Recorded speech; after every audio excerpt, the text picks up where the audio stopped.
Mama,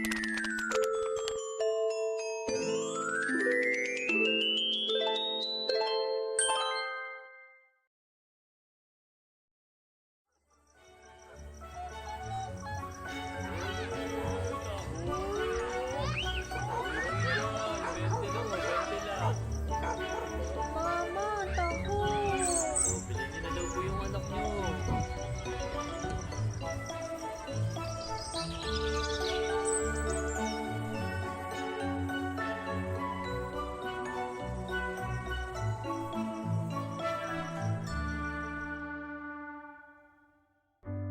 Ang ating mga nanay, mama, mommy, inay, o lola, kahit ano pa ang tawag natin sa kanila, sila ang ilaw ng tahanan. Sabi nga nila, iba-iba ang paraan ng pagmamahal ng bawat ina. Pero sa lola ko, kumpas ng mga kamay ang nagsilbing yakap at aruganiya.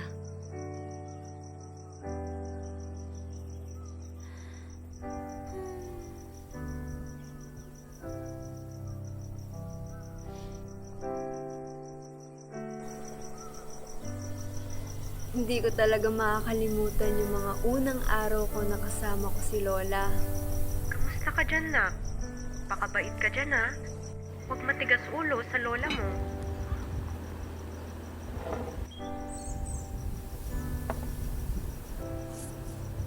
Lagi siyang gumigising ng maaga para lang ipaghanda ako ng almusal. Nung una, matigas pa yung ulo ko kasi hindi naman kami ganun kalapit. Pero kapag kumalam na yung tiyan ko, hindi ko rin kayang tumanggi.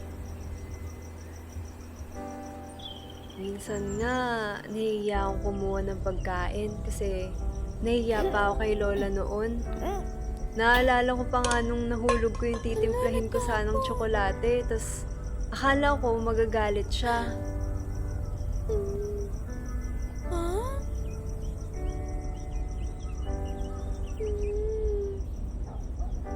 Pero nginitian niya lang ako at kinumpas ang kanyang mga kamay.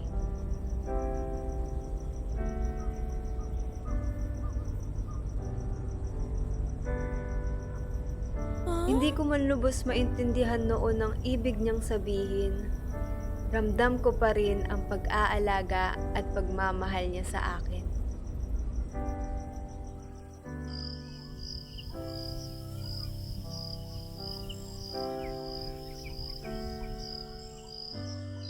Kaya mas naging malapit na ang loob namin sa isa't isa. Dahil mas naramdaman ko ang kanyang pag-aaruga. Tinuruan niya akong magtanim na sa tingin ko ay paborito niyang gawin. Dahil tuwing umaga ay nakikita ko ang pag-aalaga niya sa kanyang mga halaman na gayon din sa pag-aalaga niya sa akin. Toyo, suka, bawang, asin. Toyo, suka. Ha? Toyo, suka, bawang, asin. Uy, si Maya. Maya! Hi! Hi.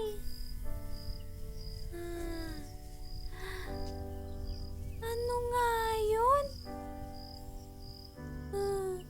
Lagot ako kay lola nito. Siya rin ang naging sumbungan ko kapag ako'y nasasaktan sa aking paglalaro. Kahit hindi ko man maintindihan ng kanyang sinasabi, pinaramdam naman niya ang kumpas ng kanyang pagmamahal.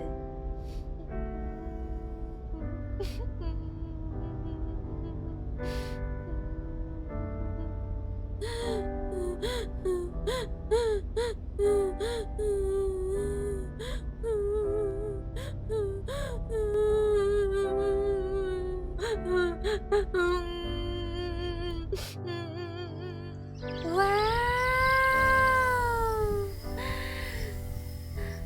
Lola! Tingnan mo po, oh! Ang taas ko!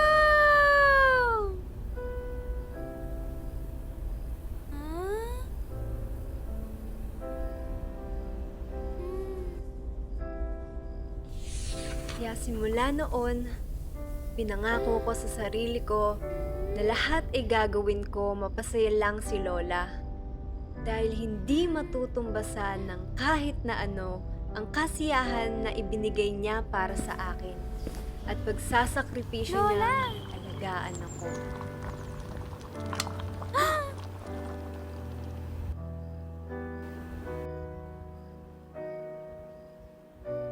Sa tuwing nakikita ko siyang masaya, parang doble ang saya na bumabalik sa akin. Kaya kahit sa maliit na paraan, sinusubukan kong ibalik ang musikang binigyan niyang kulay sa tahimik naming mundo.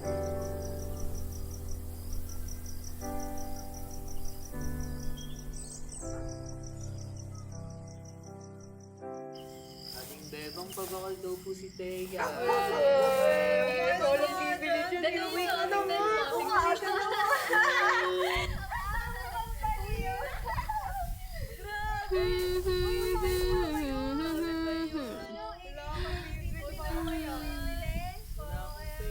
Huh?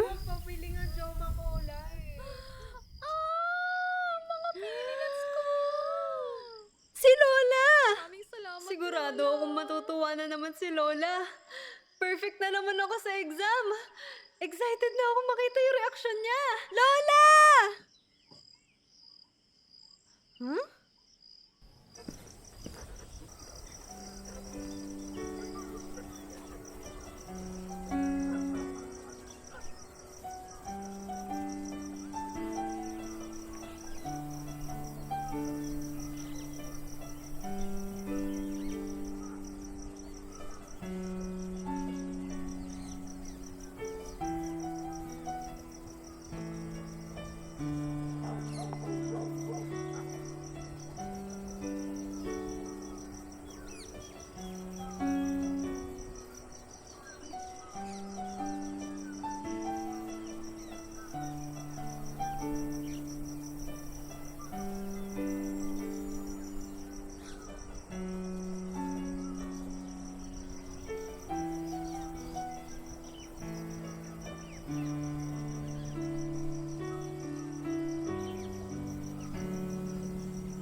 Noon ko lang nakita si Lolang sobrang tuwa na may nakakaintindi sa kanya.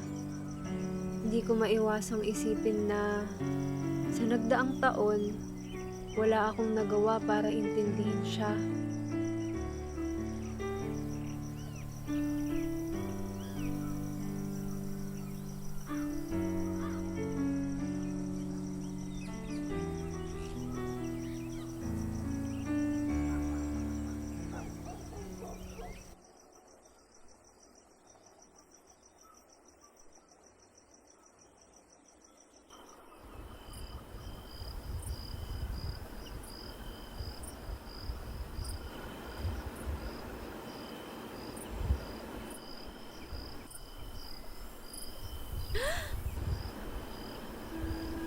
Kakamay movement?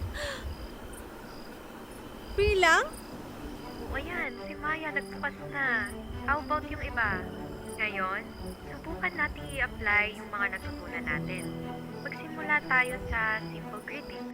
Did you know that early access to sign language helps deaf children build stronger family bonds, succeed in school and beyond, and develop confidence in self-expression? When families, teachers, and communities learn to sign language, Okay.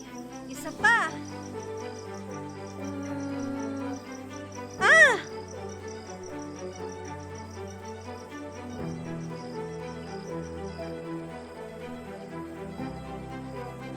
Ang galing ka! Yes!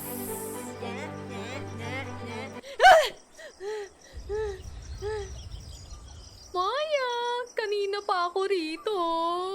Baka naman.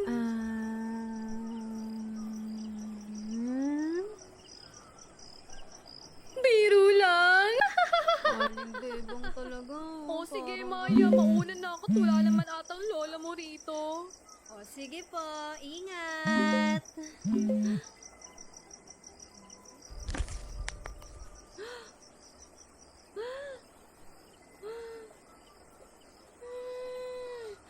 Yay! Maya, anong nangyayari?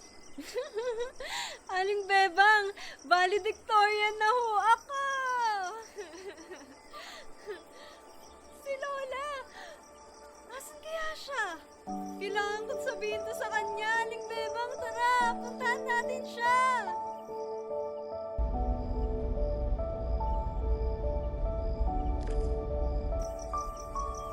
Kahit ngayon na ako'y may kamuwangan na sa buhay, hindi pa rin nawawala sa puso't isip ko kung gaano ako nagpapasalamat sa aking lola.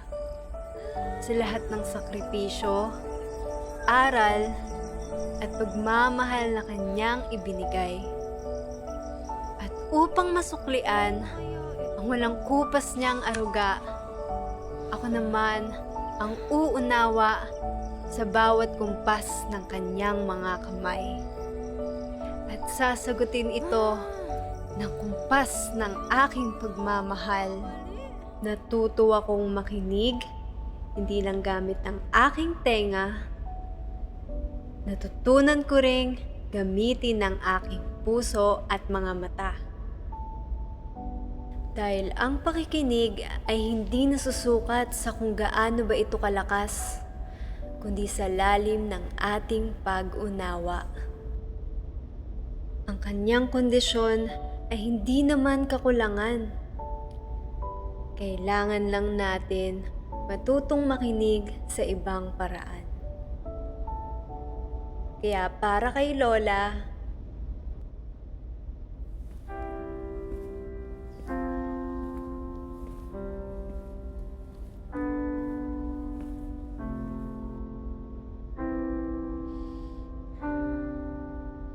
salamat sa pag-aalaga at walang sawang paggabay. Hindi ko po mararating ito hindi dahil sa pagmamahal at sakripisyo ninyo. At sa kumpas ninyo po na naging gabay ko hanggang sa makamtan ko ang tagumpay kong ito. Hindi lang para sa akin,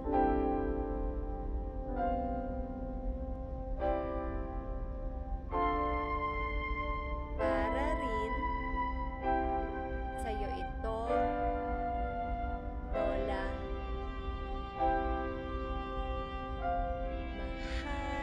Mahal na mahal kita.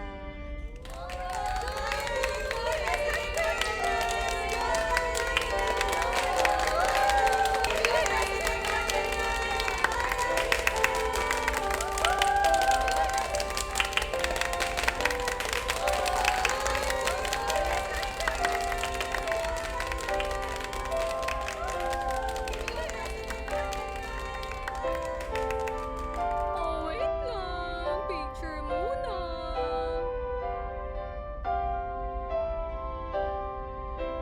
Oh, Maya, dikit ka pa kay Lola. Ayan. Ang sweet naman na maglolang ito. Oh, sige na. Harap na dito. Oh, smile.